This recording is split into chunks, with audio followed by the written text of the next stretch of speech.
Get ready for a front row seat to the world of cinema.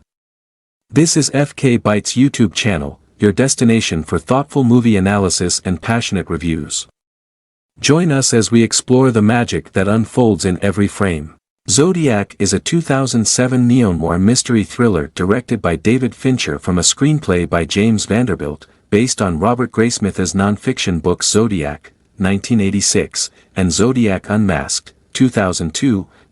In the late 1960s and early 1970s, the Zodiac killer terrorized the San Francisco Bay Area, teasing police with letters, clothes smeared with blood, and ciphers mailed to newspapers.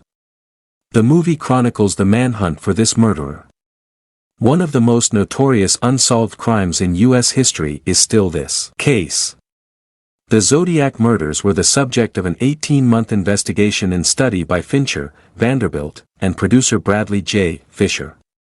The majority of the film was shot by Fincher using a digital Thomson Viper film stream camera. Slow-motion murder scenes were captured on conventional high-speed film cameras. In a lover's lane in Vallejo, California, on July 4, 1969, Darlene Ferrin and Mike Mageau were ambushed by an unidentified man brandishing a handgun. Mike is the only one who makes it through. 1 month later, the San Francisco Chronicle receives encrypted letters written by the killer calling himself Zodiac, who threatens to kill a dozen people unless his coded message containing his identity is published. Political cartoonist Robert Graysmith, who correctly guesses that his identity is not in the message, is not taken seriously by crime reporter Paul Avery or the editors and is excluded from the initial details about the killings. When the newspaper publishes the letters, a married couple deciphers one.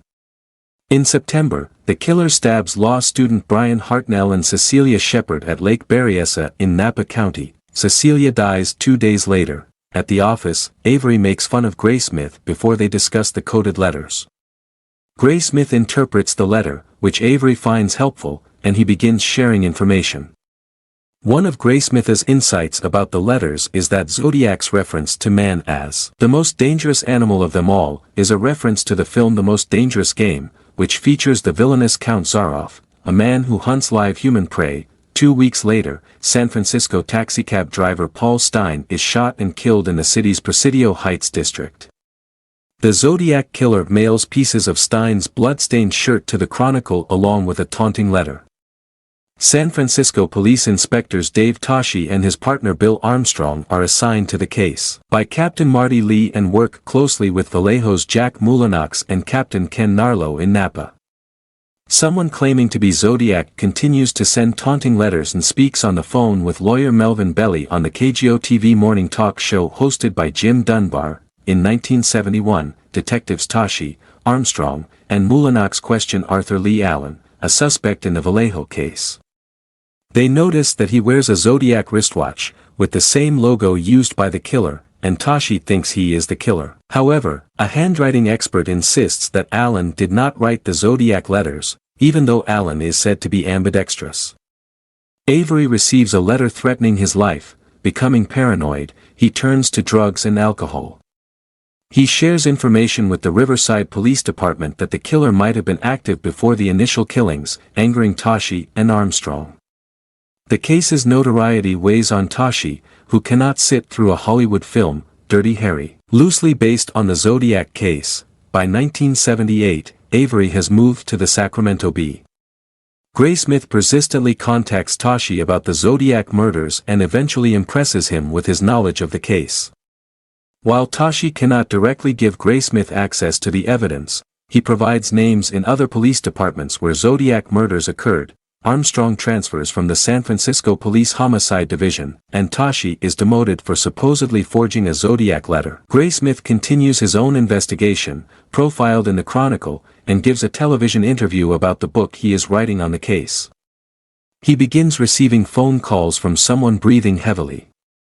As his obsession deepens, Graysmith loses his job, and his wife Melanie leaves him, taking their children. Graysmith learns that Allen lived close to Ferrin and probably knew her and that his birthday matches the one Zodiac gave when he spoke to one of Melvin Belli's maids. While circumstantial evidence seems to indicate his guilt, the physical evidence, such as fingerprints and handwriting samples, do not implicate him. In 1983, Graysmith tracks Alan to a Vallejo Ace hardware store, where he is employed as a sales clerk. They stare at each other before Graysmith leaves. 8 years later, after Graysmith's book, Zodiac, has become a bestseller, Mike Mageau identifies Alan from a police mugshot. According to a textual epilogue, Alan passed away before the police could question him, and the investigation is still ongoing. Thank you for watching the full video. Join us for epic tales, intimate dramas, and thought-provoking masterpieces that resonate with our souls.